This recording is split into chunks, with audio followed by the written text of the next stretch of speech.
نقدم ليكم راسي.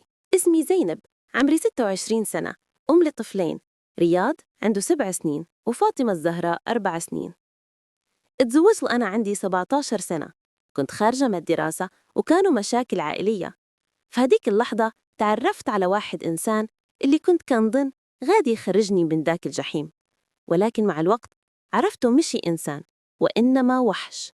اتزوجنا، عشت مع دارهم وما كانش عندي مشكل معاهم. المشكل كان معاه هو. الشراب خلاه يتحول لإنسان آخر. كل مرة يجي شارب يهرس، يضرب، يرعبني. حملت برياض وهو تشد ودخل الحبس 10 شهور، وأنا حاملة بقيت في دارهم، ودارنا كيعاونوا باش ما نخص من والو. ولدت وربي كبير، ولكن ما حضرش حتى لولادة ولده.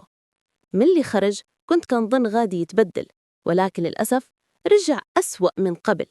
المشاكل، الشراب، الصداع، وكل نهار كيفوت كيولي الوضع أخطر. من بعد لقيت راسي حاملة ببنتي الثانية.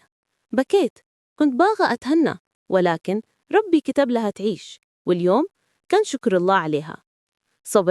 صبرت بزاف، حتى النهار اللي عرفت فيه أن هذا الراجل عمره ما غادي يتبدل. رجعت لدارنا، قررت أطلق وخديت وليداتي معايا.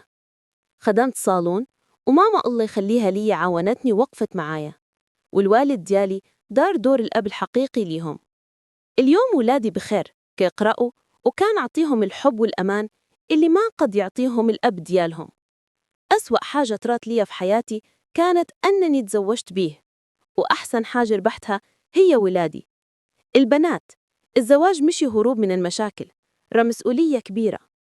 فرحوني بالاشتراك في قناة صوت الروح وتفعيل الجرس، وخلولي قلب وتعليق باش توصل رسالتي لكل بنت.